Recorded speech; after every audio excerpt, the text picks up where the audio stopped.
You voted for it, and it's now here. The Saturday Night's Main Event watch-along tournament winner here on Kicking Out at 2.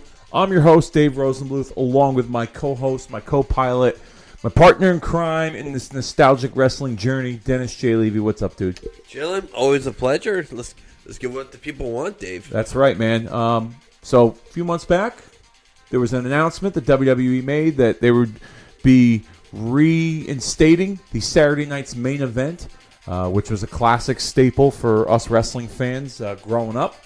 And that's going to take place sometime this month of December from the Nassau Coliseum in Long Island, New York, the site of the very first Saturday Night's Main Event in May of 1985. And so I thought, let's get a little interactive with our listeners here and do a Saturday Night's Main Event watch-along tournament. So I picked some Saturday Night's Main Events over the years that I remembered, that I liked, that were popular amongst fans as well, and did a tournament on Facebook and Twitter with the polls. And this particular episode has won the polls. It is from October the 3rd, 1987. Randy Savage will take on the Honky Tonk Man for the Intercontinental title, and the late Sika, the father of Roman Reigns in WWE, will challenge WWE Champion Hulk Hogan on this episode. But this episode is more importantly the episode that formed the mega powers of Hulk Hogan and Randy Savage. And this was the first time that the Madness met the Mania.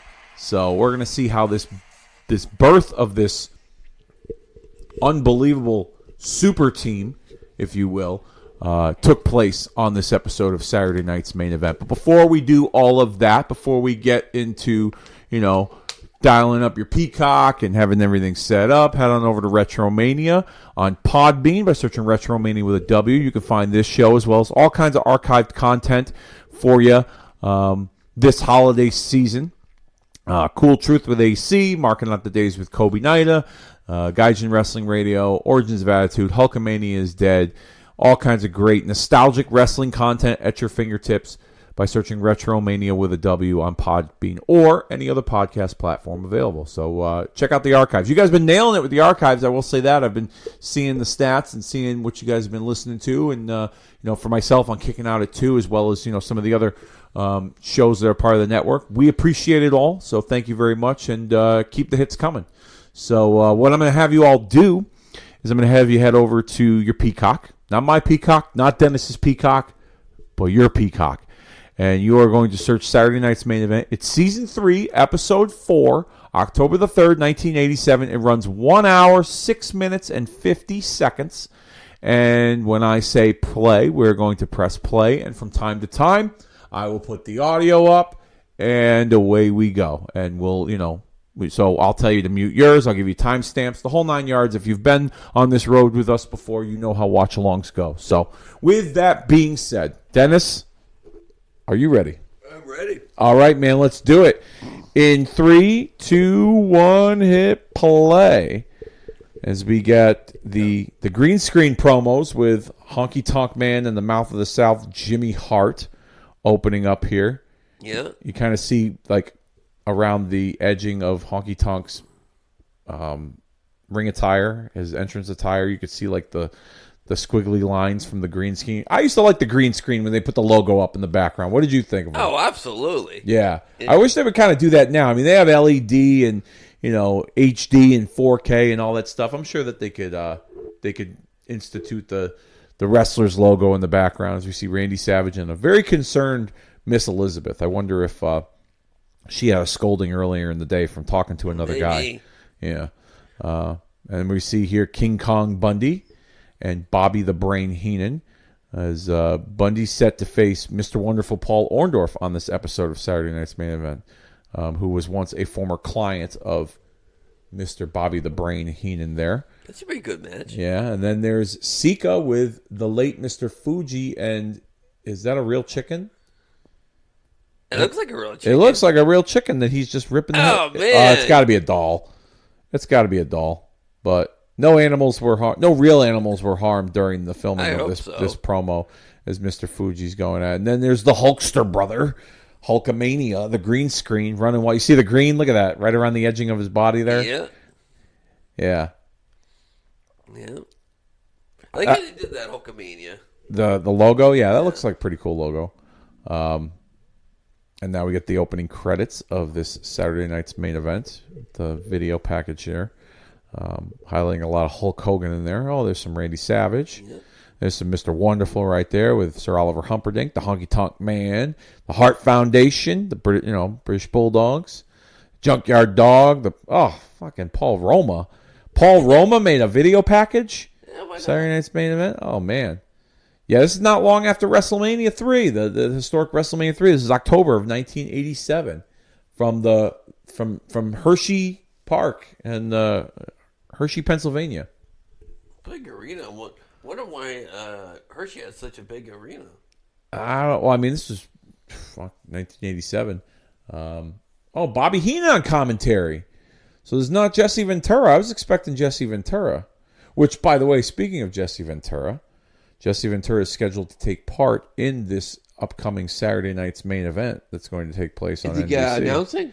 I don't know his role for sure at the time of this recording, but I would imagine that he's going to probably sit in during a match, or maybe even interview a guy backstage and kind of do the nostalgic thing. Yeah, they'll put the feather boa and the sequins on him, stuff like that. But so interesting note about Saturday night's main event. They just showed the graphics for Honky Tonk Man and Macho Man, but we just talked about before we hit record. These Saturday night's main events used to be late at night in place of Saturday Night Live on NBC. So they used to, the way they produced these shows, if you ever noticed, and we've watched a few of these on this podcast, Dennis, but the TV main event used to be up first. So the big name like a Hulk Hogan or a Randy Savage or Ultimate Warrior or whoever, they used to put that match on first because you had a lot of young kids up late, and sense. Most of them liked the big names like a Hulk Hogan or a Randy Savage or whoever. So you put them on first because the parents would probably let them watch Hulk Hogan wrestle, and then they would have to go to bed. So they would usually end the show with I remember one Saturday night's main event, I believe we watched, they ended it with Strike Force and the Hart Foundation. Yeah, I remember that. Yeah. So that was an interesting way to produce the show here. As we see Jimmy Hart and the Honky Tonk Man, flanked by Hershey's Finest. Is this where he refused to do the job to Randy? No, that was different. I think that was. Boy, did that ever fuck up all the wrestling storylines, huh? I've heard that, Honky's refusal to... was it job to Randy or job to Ricky? No, he beat Ricky Steamboat for the Intercontinental title earlier this year in 87. And then he had that long, arduous run with the championship that Gunther just recently broke in WWE. As we see Macho Man Randy Savage and Miss... Oh, yeah, huh? I like that robe. It's a good-looking robe. Yeah. Yep. If I had big money, I'd probably search for wherever that robe is. If a collector has it and purchase it. I'll bet you somebody has it. From what I understand, I believe the estate, Randy Savage's estate, they have the majority of his ring gear. Oh, God. I know WWE had some. Yeah. Because they had a licensing agreement with what the heck? He just bit the Jimmy Hart head of the action figure. Those rubber LJN dolls, which I have in the studio here. The WWE for a while had the licensing agreement, and then just recently it ran out, so that's why there's no Randy Savage merchandise or action figures being produced at the moment. I think the licensing is kind of open for anybody to take part in it, but they did. You ever watch those WWE Most Wanted Treasures episodes on A&E? I know of it. I just never watched it. So I guess they did one last year or something with Lanny Poffo, who before he passed away, Randy Savage's brother, and he had a lot of Randy Savage memorabilia. I know WWE has some, but I think his estate, Randy's wife, kept a lot of it too as well. To me, I'm a big Macho Man guy, so that would be like the holy grail for me to have something, Randy Savage like in ring. I have his autograph on my wall, which is very hard to come by, but I went through a reputable collector to purchase that. Let's say Thanks Dave, Macho Man. No. I didn't get anything like that. Gotcha. Yeah, no. But it was purchased a couple of years ago at Ken's Cards in Berlin, where I go to get my wrestling collectible fix. And there's like a certificate of authenticity, and he was at some show, and it's up to that. And Gorgeous George. It's not a Macho Man Miss Elizabeth autograph combo, but it's Macho Man Gorgeous George and Savage. I had to have. But yeah, Macho Man, Honky Tonk Man. I've watched a few of their matches, and they had unbelievable chemistry. What about you? Yeah, I totally agree. That I can still remember. I'm assuming it was '87. That in the Hartford Civic Center, the main event in a steel cage. It was fucking fantastic. That's what you were telling me. I was trying to look up the results to that, and I'm not saying that it's not there, but I had trouble finding it. The results. I thought it was. Maybe my mind's playing tricks on me. No, I don't know. I could have sworn it was Macho Man Honky Tonk. Steel cage. You know what's funny? Having the ability to go back now and be able to find information with Google and the internet and things like that. A number of years ago, I remember listening to Bruce Pritchard's podcast, and they covered, I believe they covered Hulk Hogan in the year 1987 as like a topic, and like his big matches, angles, feuds, even like some of the stuff he did in house shows. And for a brief period of time in 87, leading up to this match here and following it, Hulk Hogan and Randy Savage would team up in tag team matches against the Honky Tonk Man and the Hart Foundation. Really? In like handicap matches, like 2-on-3. And then before he left the WWF, they did 6-mans with Hogan, Savage, and Ricky the Dragon Steamboat against Honky Tonk Man and the Hart Foundation. I never knew that. Yeah. Yeah.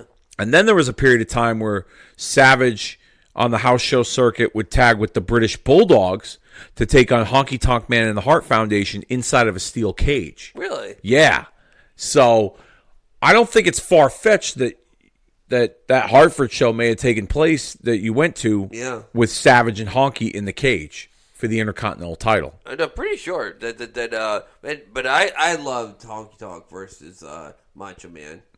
I do believe they had a great rivalry. There was another great Honky Tonk Man Macho Man match that had taken place on a Saturday Night's Main Event in February of '88. As a matter of fact, you listeners out there, go back to the archives.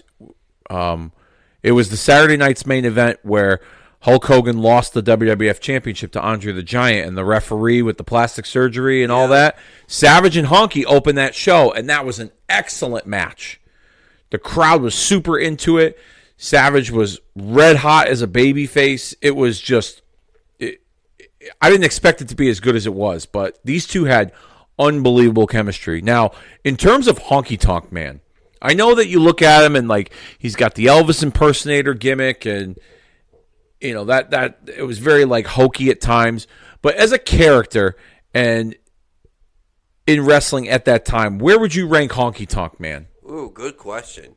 For the 80s, you got to put him in the top 10. Yeah. That through all time, he easily makes the top 100. Easy. Yeah. Easy. I mean, he back then, I mean, Dennis, you're, 2 years older than me. We're in our 40s, Back then, Elvis impersonators were like a regular thing. Oh, yeah. I don't hear many now, but, I mean, if you go to Vegas, I'm sure there's... Yeah, Vegas,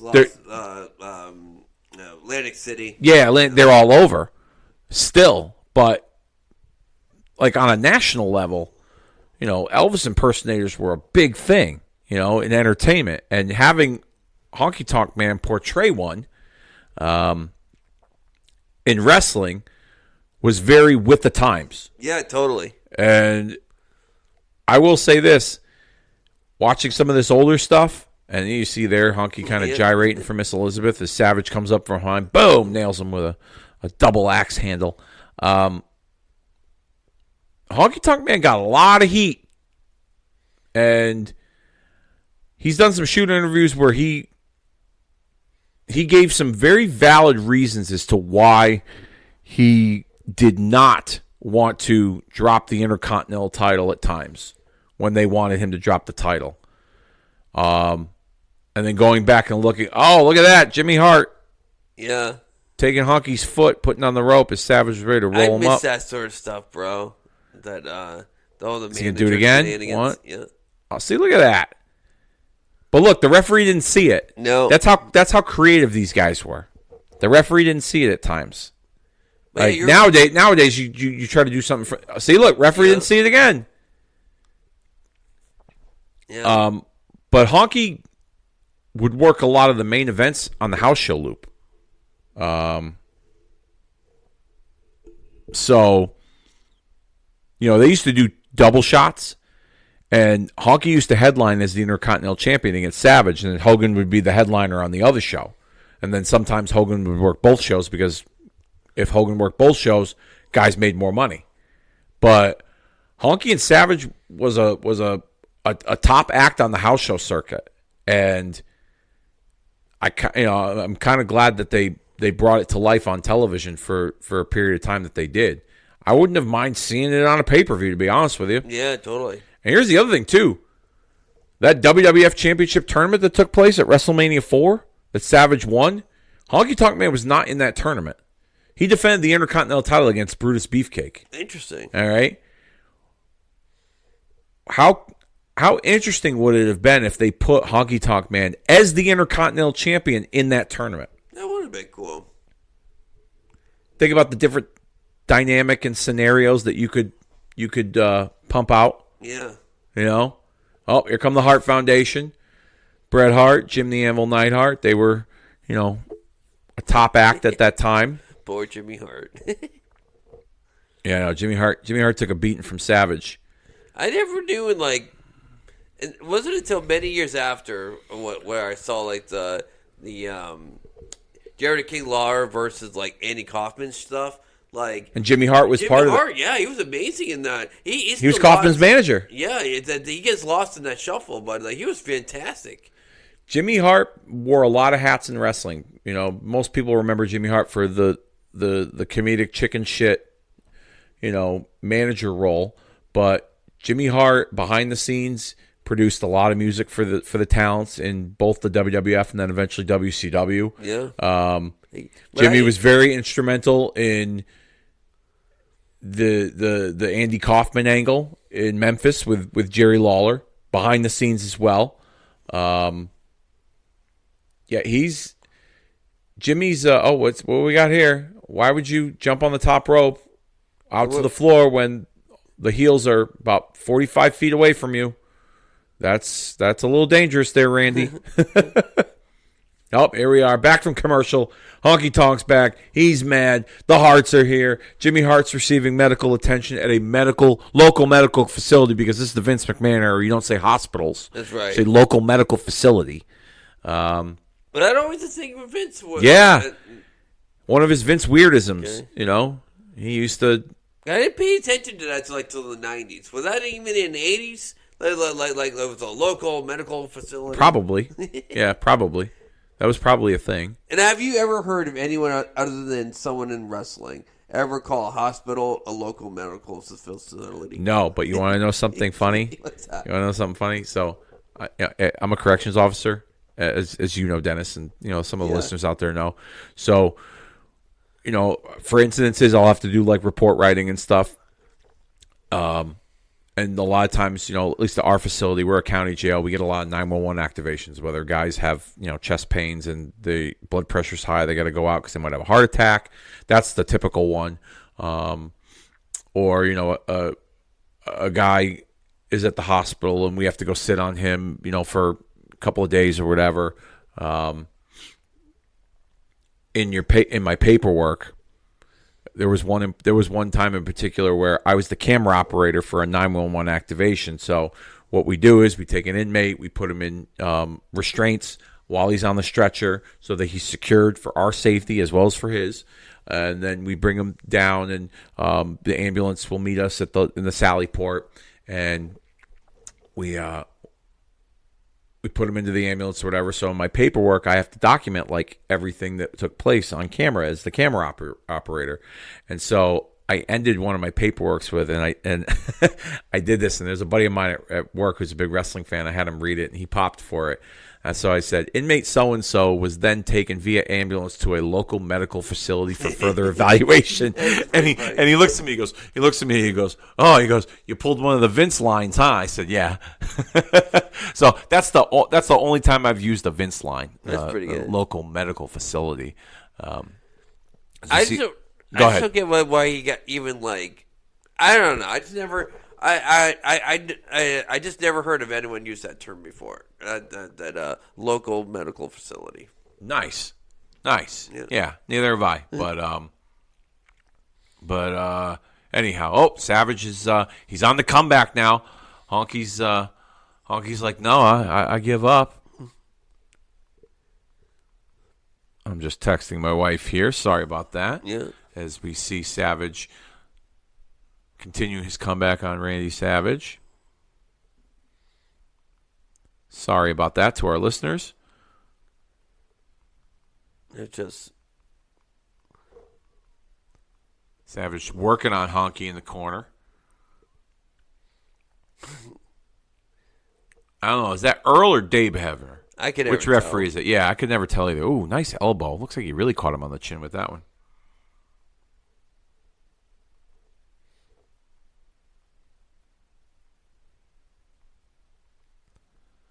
All right, apologize about that. Savage with a suplex to Honky Tonk Man. Going for the cover. 1, 2. Oh, Honky with a kick out. All right, so let me ask you this. Honky Tonk Man had up until last year, had the longest run as Intercontinental Champion of all time. He was arguably the greatest Intercontinental Champion of all time. So 2 questions. Yep. Where's Honky rank on the Mount Rushmore of Intercontinental Champions? And who else makes your Mount Rushmore? There's four spots, so does he even make the Mount Rushmore? I don't even think he does. Really? Yeah, Mr. Perfect, Bret Hart. Okay. Those are two very good Intercontinental Champions. You got to put Gunther in there. And you know what? Yeah, and Honky. Yeah. Gunther, Honky, Perfect, Bret. Yeah, that's not a bad Mount Rushmore. That's not a bad Mount Rushmore of Intercontinental Champions. Yeah, Mr. Perfect's my number 1. Maybe I'm being biased for my era. No. It's Mr. Perfect, I think, is the greatest mid-card champion of all time, in my opinion. See, Intercontinental Champions, that's tough. Like, all right. So here are names that I think could qualify for that list, and then I'll try to narrow it down to 4. So we see Savage going up top with the top rope elbow. Oh, this should be it. 1, 2. Oh, here we go. Yep, disqualification. The Hearts get in, so this is where things are going to get ugly. This is where the big moment takes place between the Hulkster and Randy Savage. But anyways, as they're continuing to beat him down, we'll play the audio for you shortly. Oh, Neidhart tossed him. Oh! Tosses Hebner or Earl or Dave, whichever one. Oh. I'll get back on the Mount Rushmore discussion in a minute. We'll continue surveying the scene here as the Hearts are double teaming the Macho Man Randy Savage. You know what? Let's play the audio for this here. Let's play the audio for this.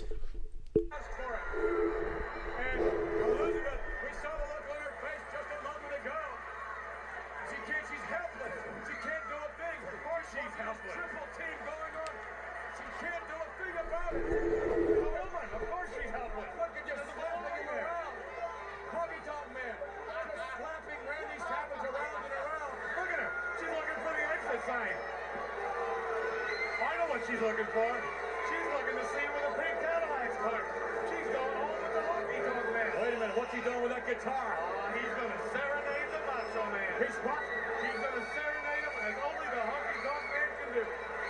Honky tonk man with that guitar in his hand. He can do some serenading, all right. We've seen him use that before. As a matter of fact, yes, that's what he's gonna do. He's gonna wind up and strike Randy Savage. He's winding up. The Hart Foundation holding Randy Savage. The honky tonk man trying to get a beat on Randy Savage. He's wearing back. He's getting ready. It's gonna come down. Here it, wait a minute. Oh my goodness. Elizabeth almost struck by the honky tonk man. You talk about a sacrifice. I can't believe she just did what she did. In that ring with three of the crudest, roughest men in the world, and a honky tonk man almost striking Elizabeth and knocking her down with that guitar. What jeopardy she placed herself in just trying to protect Randy Savage. In there with that pile of creep with that guitar. Oh no! Oh no! Elizabeth jumped down to the canvas by honky tonk man standing over her. Let me just pause that for a minute there. That's domestic violence if there ever was one. Back then, You never saw that. you never saw that. A man manhandling a woman. I mean, you don't see it nowadays in wrestling, but man, that's probably I wouldn't say it's uncomfortable to watch, but that was different for that time. As you see Elizabeth now leaving the ringside area, Honky and the Hearts are going to continue beating on the Macho Man. Are they going to commercial break or are they coming back? Let's continue the audio here. We are at 23 minutes, 8 seconds and counting as Honky Tonk Man is ready to... Oh, he's going to nail Savage? All right, hold on. Let me get the audio here. Honky tonk man just measuring Randy Savage. Trying to lay him open. The Hart Foundation continuing to look at the look on his face. Honky tonk man with a guitar. Throws back it. Oh, Ooh. no. Look at that. Look at the size of the hole on that guitar. Just shows you what a big head Savage has. The three of them now continue to attack Randy Savage. And look at the Honky Tonk Man gesturing in front of Randy Savage with a hard cut. Wait a minute, Elizabeth is back. Elizabeth is coming back. What courage and what brilliance. What a purpose of mind to bring help. And help she has. All right. So she brings Hogan out. Hogan's got no clue what's going on, but then when he gets halfway up the aisle, all of a sudden he sees that these guys are attacking Savage. It was funny. Just the look on his face, it was like, where'd you think you were going, dude? Where'd you think she was taking you? Like, she wasn't coming to, bring you somewhere privately, and you're out in the middle of the arena. What exactly did you think was going to happen? That just kind of tickled me a little bit there as Hogan now making a comeback, working on Honky and working on the Hearts. I didn't think it was that you're going to hit him with the guitar Honky because it was taking him like Jesus Christ. Billy Earnhardt took shorter time than him. Like Jesus, Louise. Atomic drop by Savage to oh, here we go, boom, and there's the face-off. There's the face-off right there, Hogan and Savage. Now here's the thing, right? Oh, the handshake. Yep, let's play the audio for this.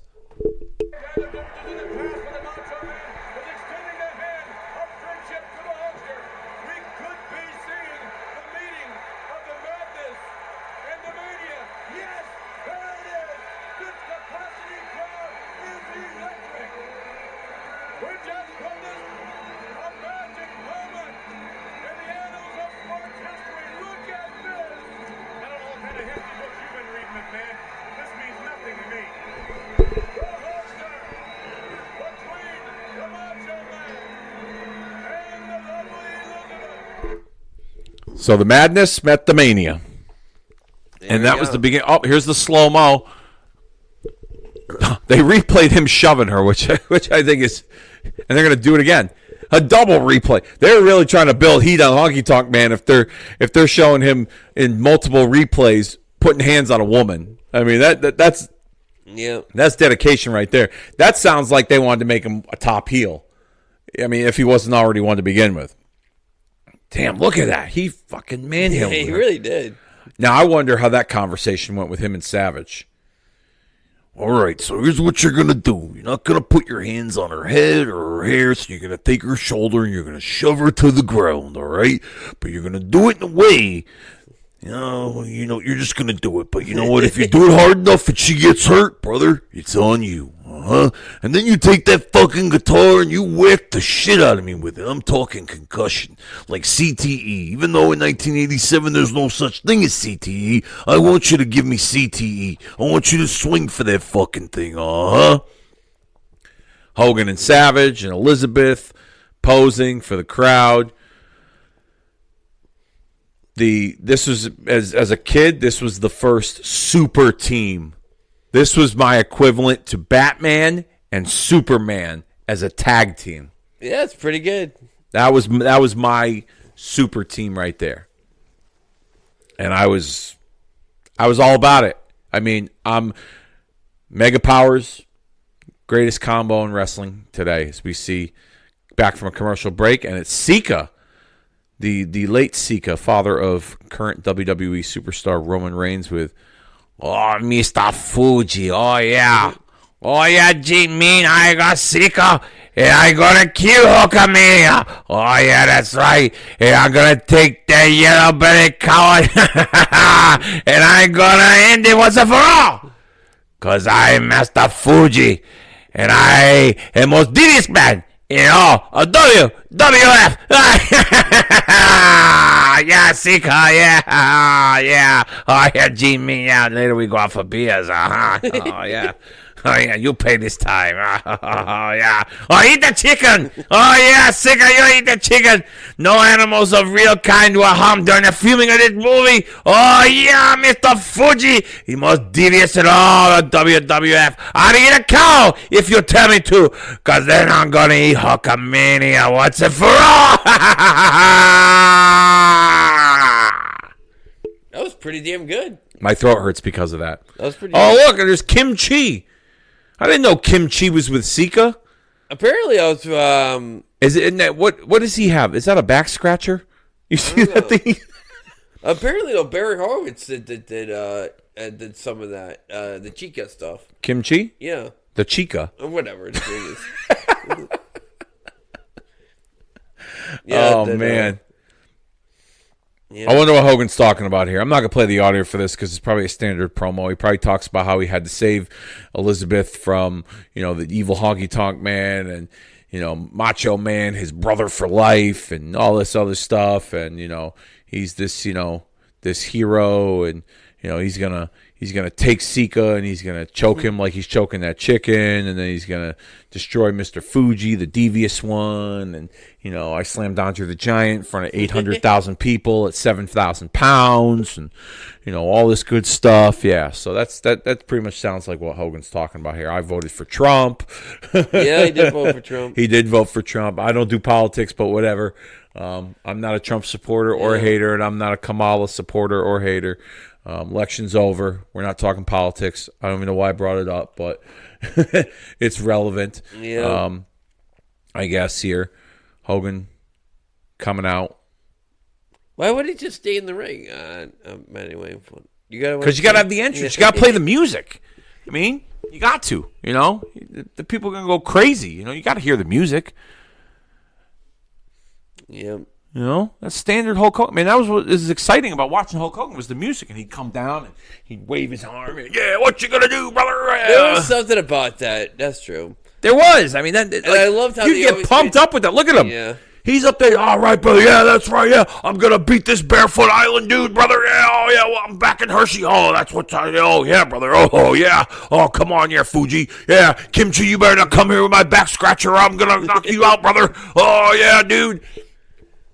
Look at him. He's like, yeah. Oh, yeah. Oh, I'm going to slam him. Oh, I'm going to hit him over the head with a coconut and send him back to the island where he came from, brother. Oh, yeah. I'm going to make sure and then I'm going to put over his kid in 35 years when it's all said and done, dude. And the bloodline. I created the bloodline, brother. He probably just think that. You ever listen to any of his off the wall shit? Oh, what was he said a lot of. All right, so I he has said a lot. Last one. He has said a lot of off the wall shit. I'm so mad I forgot the last one. Here's the thing. Right? Yeah. I know you're going to think I'm defending him here. Yeah. All right. Because you know how much of a Hogan fan I am. Yeah. All right. I'm not taking away the things he's done, the individual Terry Bollea, the things he has said and done that people can be totally, off put for. Like my aunt who lives in Arizona, she's not a fan of she's a woman of color, and she's not a fan of Hogan because of the remarks that he made. And I don't disparage her for that whatsoever. It doesn't, and I don't agree with it. I've said it to you, and I've said it on this podcast. He was wrong, 100% wrong. All right. His politics, I could care less about who he voted for. I could care less that he supported Trump. I'm not, I don't. It doesn't take away what his performance as a performer and how it impacted me growing up.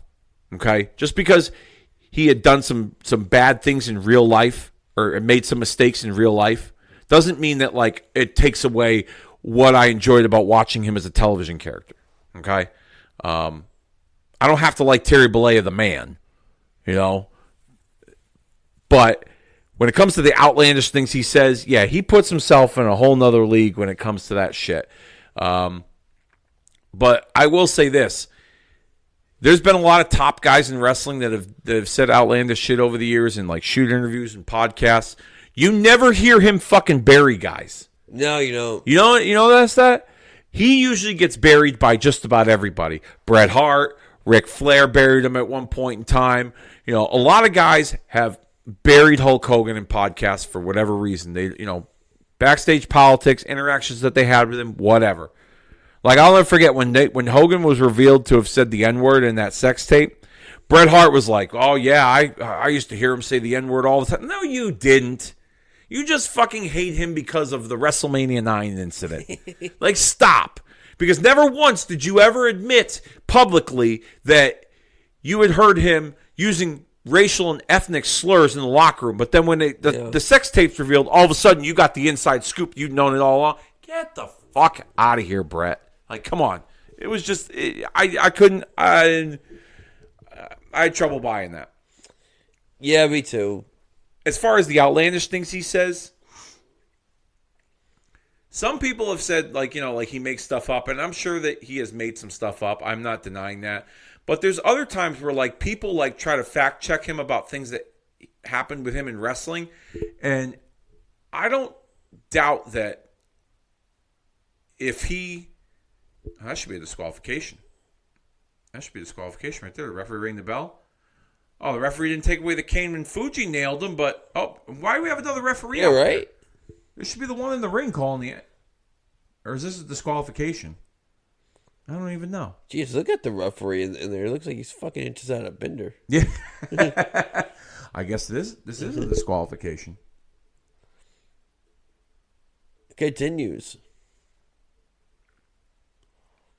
Alrighty. Well, it continues. So, no DQ, but we have two referees trying to stop Hogan from using a cane. Anyways, back to what I was saying about Hogan. Okay?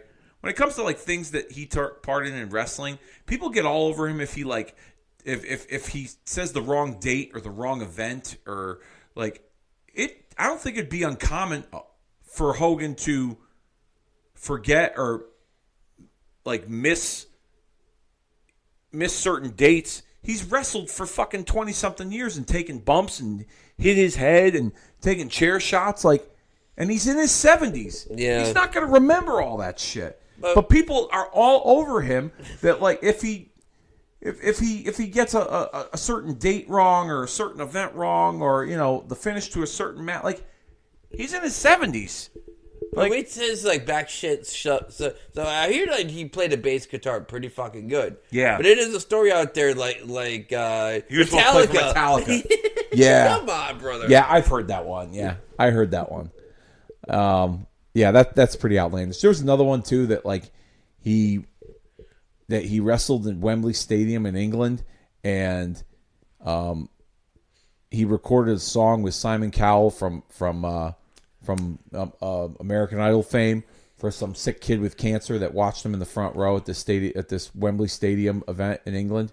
Well, there's no record of Hogan ever wrestling at Wembley Stadium in England, so I call bullshit on that too. I'm not gonna say I'm not gonna say I don't call bullshit on any of this Hogan stuff by any stretch of the imagination. I'm not saying that at all. But it's just funny that people are so all over him about certain things. like, I forget what it was. He said that he had a match with so-and-so at a certain event, and I just remember, like, and that the finish was supposed to be this, but it got changed to this or something. I don't even remember the whole story. And I just remember seeing the comments, and people were, like, all over him. Like, oh, here he goes lying again about doing a job or whatever. Like, dude, like, you get slammed around for 30-something years in this kind of environment. Like, you probably, there's a good chance you could forget some stuff, you know? And he's in his 70s, you know? Yeah. Is that not reasonable to, is that or egregious to think that? No. It's just I don't think it's, at least with me, is that's anything he says wrestling, like, you're right. If he gets those minor details wrong, I'm not gonna hold it against him. It's just the off the wall shit that gets to me. Yeah. You know, that but he never wrestled Wembley though. I'm shocked to hear. No, that. he didn't. He didn't. Which I'm kind of surprised that that year that they did SummerSlam in Wembley, I'm kind of surprised that, you know, it was 92. He had taken a leave from the company. He wasn't working at the time. I think he kind of took a break. That was like for the steroid trial. I'm surprised they didn't try to bring him back for that show, considering how big of a show it was. Yeah. You know, like putting like, oh, here we go. Ric Flair never wrestled that show at Wembley at SummerSlam. Imagine Hogan and Flair at that show. Yeah, finally, yeah. You know? Instead of WrestleMania. Yeah. I still don't understand. How did we never get Hogan, Ric Flair WWF pay-per-view match? That's bonkers to me. They've said over the years, we've talked about it, you know, Yeah. they've said over the years that they didn't have, you know, the greatest chemistry and they didn't draw well on the house show circuits in like New York and Boston, but I still think people would have wanted to see the match. Yeah. You know? Oh, here we go. The big comeback. The big comeback, brother. Sika just recently passed away. Like him and his brother Afa, the Wild Samoans, recently passed away That's sad. within a short span of time of each other. Was that blood on the camera? You saw that? No, I think it's like the lens. Oh. Yeah, I see it too. I think it was like the something on the lens, but it wasn't blood. Hogan with a slam, not as big as the Andre slam, but is he going to do the leg drop? Yep, There's the that was a drop. little awkward leg drop Yeah. there. 1, 2, 3. Hogan got up before the referee finished his 3 count. He knew, he was like, this brother's doing the job. Oh, there Hogan nails Fuji, and out goes Chico or whatever you called him. And that Chica? Yeah, Kenji. There we go. Kimchi. Yeah, there we go. Kenji. Jesus. What did he do? He's just you think that he would have got the one punch, and Fuji would have had to take that spot. Fuji's older. That's good. I wonder who played Kimchi in this role, because I know Brooklyn Brawler at one point played Kimchi. Yeah. Maybe it was Barry Horowitz, like you mentioned. Oh no! I'm sorry. Now you said it out loud. I screwed up. It wasn't Barry Horowitz. Oh, it was Brooklyn Brawler. Steve Lombardi. Okay. Yeah, I fucked up. I'm sorry. Oh, I that's all right. apologize. I know Brawler played it once. I didn't know that Barry Horowitz did too. It wouldn't surprise me if they did tell good old No, I Barry meant to Brooklyn Brawler. put the mask on. Look at this. Hogan and Savage in the first 2 segments, back to back, on this show. Yeah. My dad probably would have told me, all right, dude, time to go to bed. Hogan match is over. But, you know, I would probably argue with my father at this point and say, well, no, Hogan's got to pose. So I'd have to stay up until, like, he's off the screen. I probably would Makes have argued sense. with my father about this. Makes sense. You know? Because that was the thing. Hogan must pose at the end. Even if he lost, Hogan must pose. As we see Mr. Wonderful, Paul Orndorff with Sir Oliver Humperdinck. This is babyface Paul Orndorff. I never got why Bam Bam chose him over all those great managers. Was that the angle? That was the angle. The angle was there were managers looking after Bam Bam and he chose him? It's like it's like Bam Bam's debut. It's like, oh, the new hot free agent is coming. Who's gonna didn't sign know that. with? Yeah, I gotta No look it up. kidding. It's fucking hilarious. You know they did Bam that. Bam manager angle. You know they did that with Randy Savage. Did they? Yeah. And it was Randy. Bobby oh, Heenan. Yeah, Elizabeth. Yeah, of Elizabeth. He course. chose Elizabeth. Yeah. Bobby Heenan, Mr. Fuji, Jimmy Hart, Johnny Valiant, Luscious Johnny V. They were all after Macho Man, and then he chose Elizabeth, Yep. which Then, was a unique way to introduce her and bring her in. But I didn't know they did that with Bam Bam Yeah. too. It was between Slick and Humperdinck, and he chose Humperdinck. No kidding. I gotta look it up. It's really fun. Is that why Bam Bam feuded with One Man Gang after? Probably. I don't know. Yeah. Damn, I will have to look that up. Wow, Yeah, that was interesting. pretty funny. Oh, there, Hogan's still posing. They got to get back to that. They got to get back to that. Look at that. During Orndorff's promo, they're like, yeah, fuck Orndorff. Let's get back to Hogan posing. That's why people pay the ticket though. Yeah, that's true. Because all of those promos were pre-taped. They would just slice them in. Up next, King Kong Bundy versus Paul Orndorff. I like those graphics too. Like when they on Saturday Night's pretty, Main Event, where they would put the graphics. I was reading that on the Saturday Night's Main Event that's upcoming for He WWE. supposed to be the babyface. He is, yeah. I don't know why he's playing a heel. He's so used to. Yeah, I know. He's so you're fired. Oh no, you know what? He's talking to Heenan because Heenan's on commentary, and Oh, so he was motioning to Heenan because Heenan's on commentary at the next to the hard camera where the commentary Makes sense. table is. Yeah, that's why Bundy's alone right now. Bundy always scared me. Yeah, Bundy was a menace. Yeah. The angle with Hogan at WrestleMania 2, big cage match, even though that's probably one of the worst WrestleManias of all time. Yeah, WrestleMania 2, yeah. But that was my first introduction to the big blue steel cage. Was Hogan and Bundy, if you recall. Yeah, I'm trying to think. I don't know. I'd like to think I saw an event live.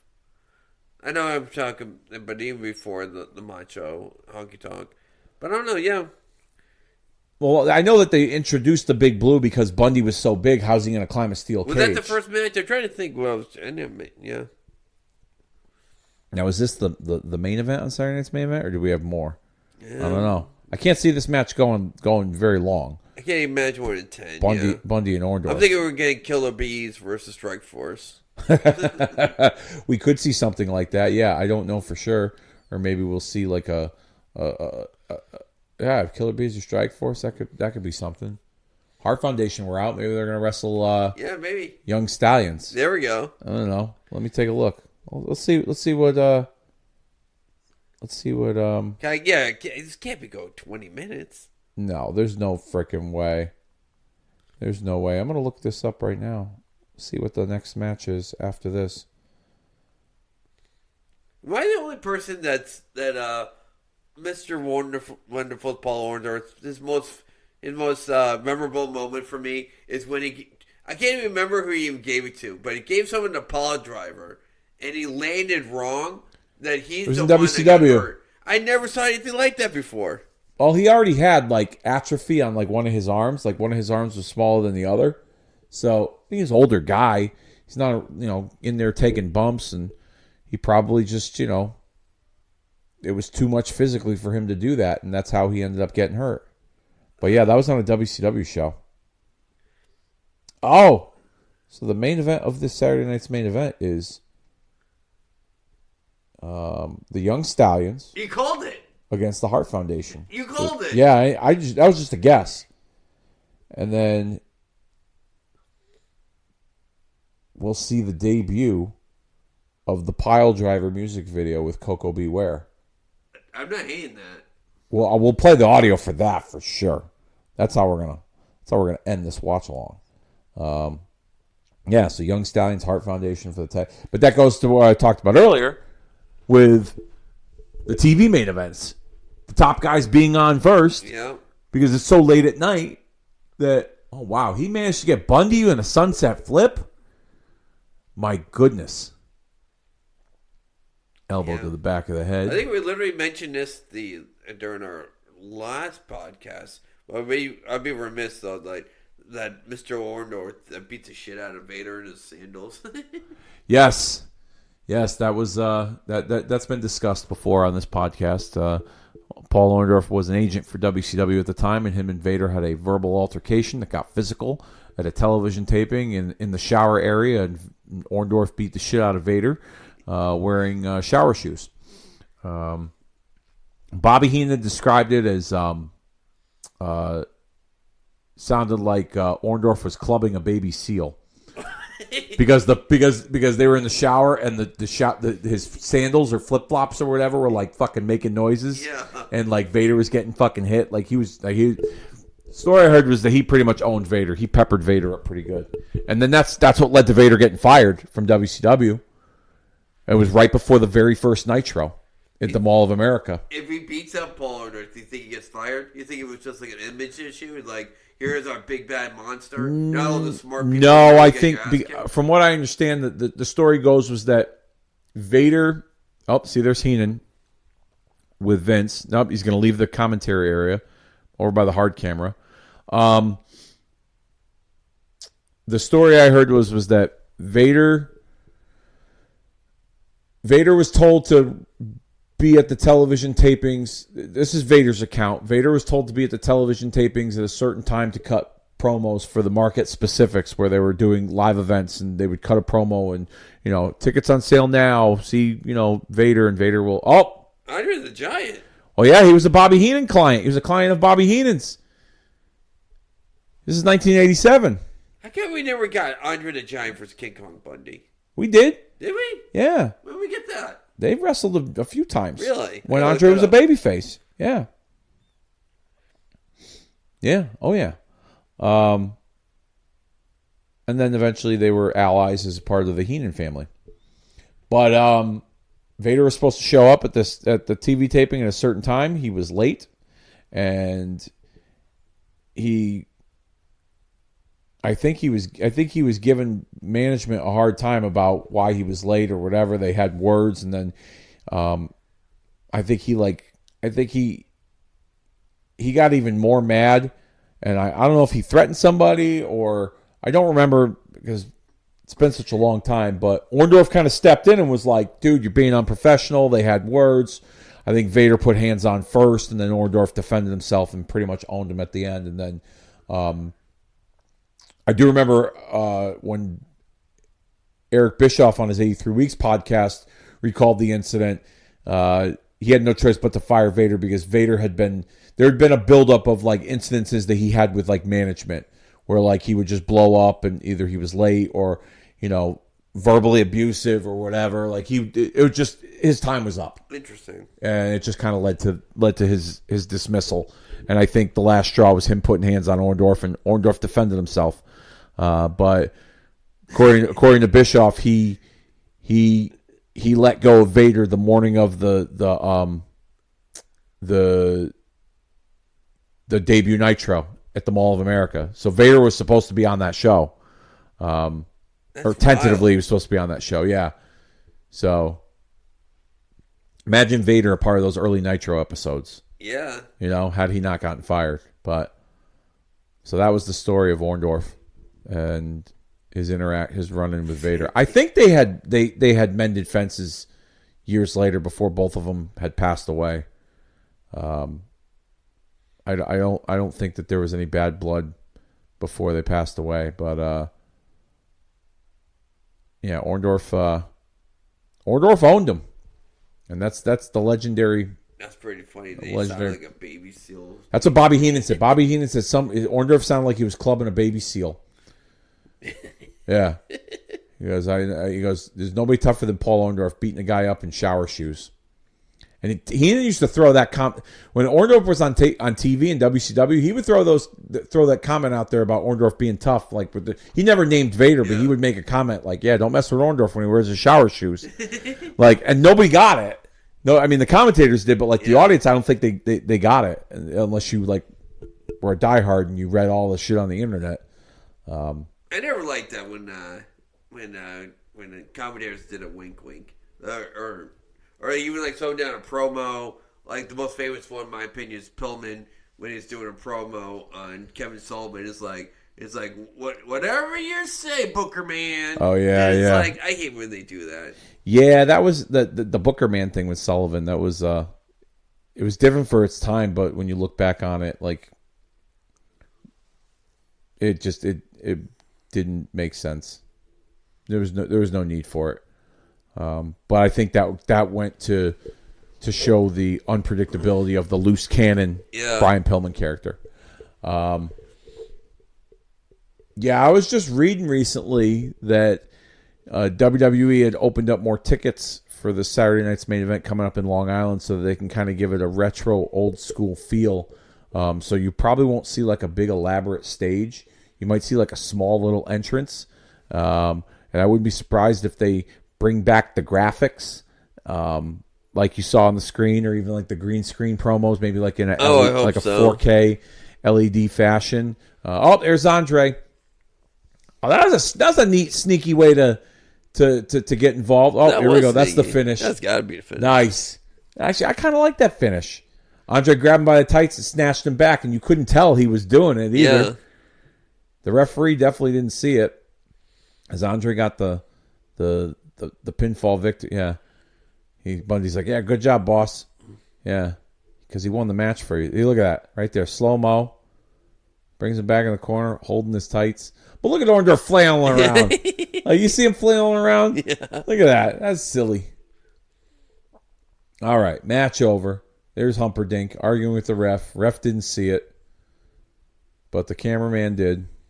They even slow-moed it as we get the Hart Foundation here. These for the tag titles? Against the Young Stallions, Paul Roma and Jim Powers. Yeah, I love those style of tag team belts. Yeah, they look pretty good. Yeah.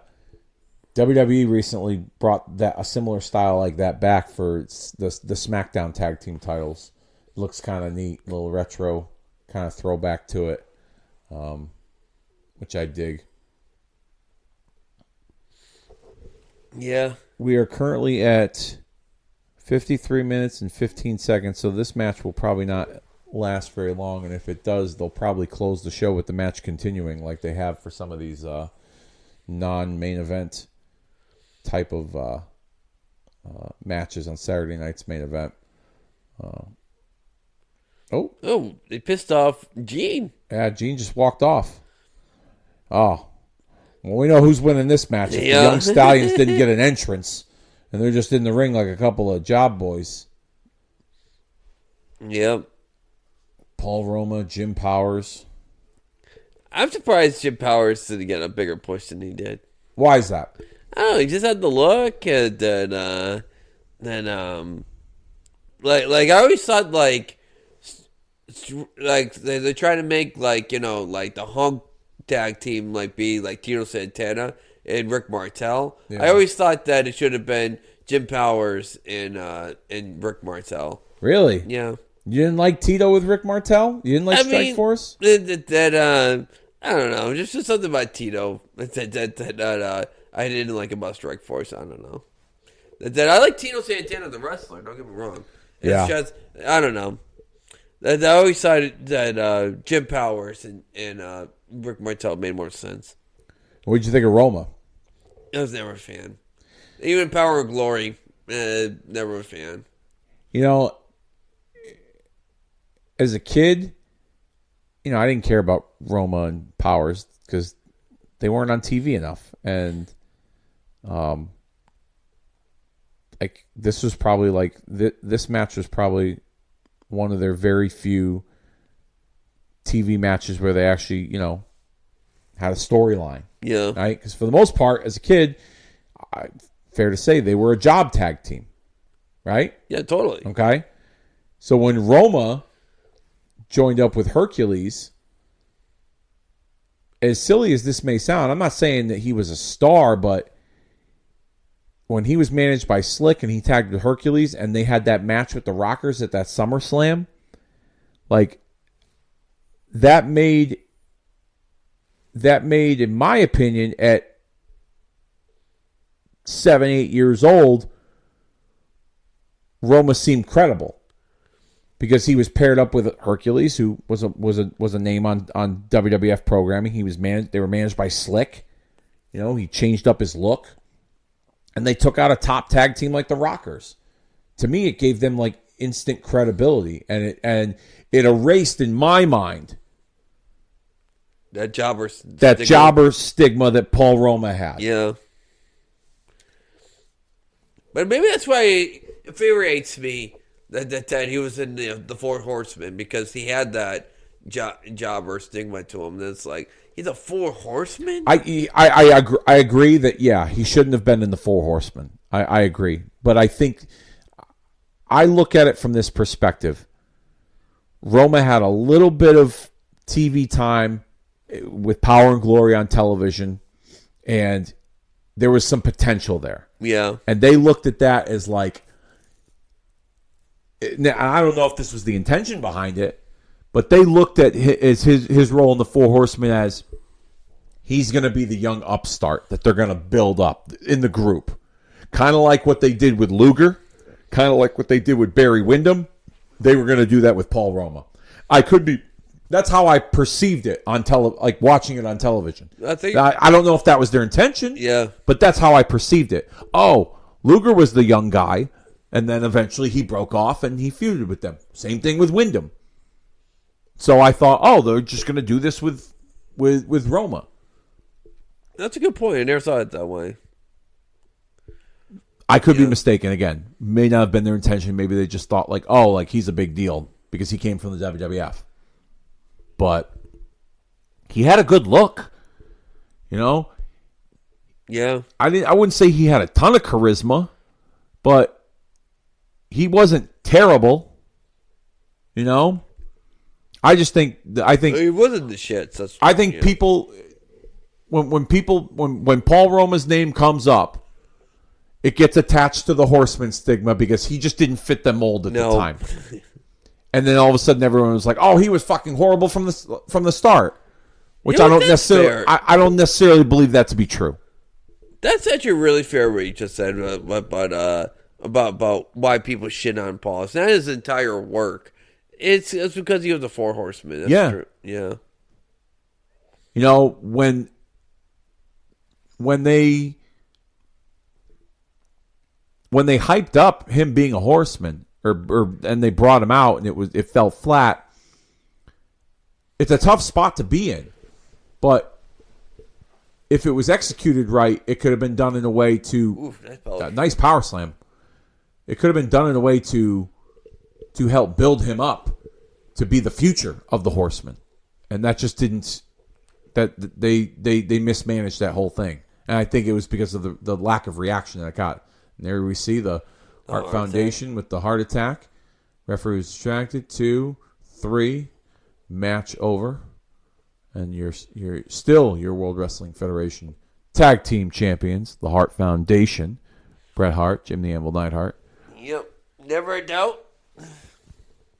Yeah, when you see Ori in the ring, you already knew it was winning. If you don't get an entrance on TV, then you're fucked. But here's Mean Gene with the Madness meeting the Mania, Hulk Hogan and Randy Savage. We're gonna have to play the audio for this at 59 minutes and 36 seconds and counting. What is happening? Well, Mean Gene, we really don't know what we're dealing with here, man. And I'm just kind of a little worried about locking up here. It's all right. Because we just might blow the whole planet up, Everybody knows that Hulkamania is the strongest force in this universe. But when I hit that ring and I saw what the madness was all about, I realized there was a whole nother universe out there, a whole nother frontier, and the power of the madness and the mania just blew my 24-inch guns out, man. You mean to tell me there is another solar system, Macho Man? Unbelievable. I'm still in a state of shock right now. In fact, I don't think I'm going to be coming down for a long period of time. Yeah, reckless abandon is what I used to be. Yeah, but Elizabeth opened up my eyes, and the big man right here, the big man, yeah, he endorsed Macho Man this, and he gave me direction. Yeah. Reckless abandon used to be, but direction now with the mega powers. Yeah. Mega powers, yeah. I feel the power now. I feel the power right there. Big man, You're looking a hit over the head, Macho Man. Oh, no, man. I'm all right. They've never been better, yeah. Don't you worry about the hit over the head, man. I'm just worried about where we're going from here. Is it this stratosphere, man? Is it the ionosphere with the madness and the mania as one guiding force? We could go ahead and take the whole I cannot believe this. whole All that has happened here on Saturday night's main event. The Mega Powers, the Madness, Macho Man Randy Savage, and the heavyweight champion and Hulkamania. Wow. What do you think? Speechless. Yeah. Yep. Yeah, it was quite the introduction to their first Yeah. pairing as the Mega Powers. I mean, coming up next, the world premiere of the Pile Driver music Oh, I video. can't wait. We're gonna have to play the audio for this. This is, we're getting to the end, the nitty gritty here. 101, 42, 43, and counting. Let's play the audio to round out the rest of this Saturday night's main event watch along. Can you imagine that? No, I can't imagine that. But I'd rather watch this video than listen to your lousy voice for one more second. Let's take you now to the world premiere of Pile Driver.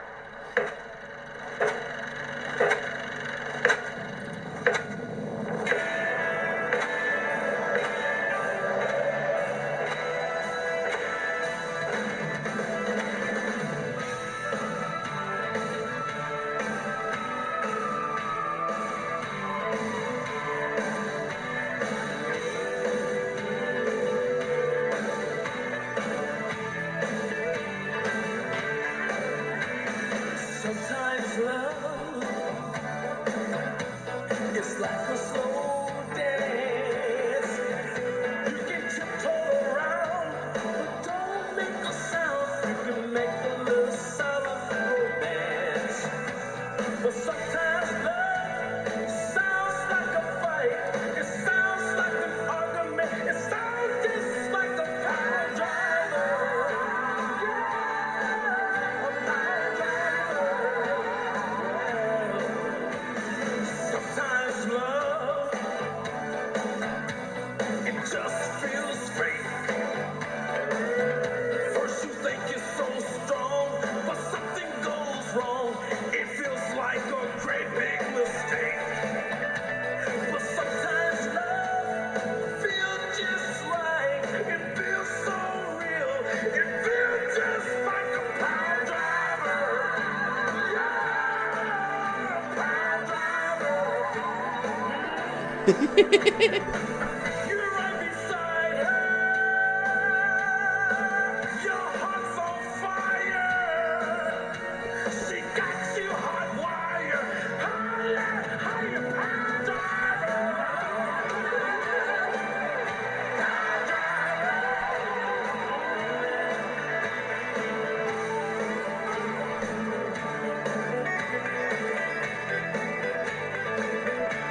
Well, sometimes love feels just right. It feels so real. It feels la la la. Power driver, yeah, power driver.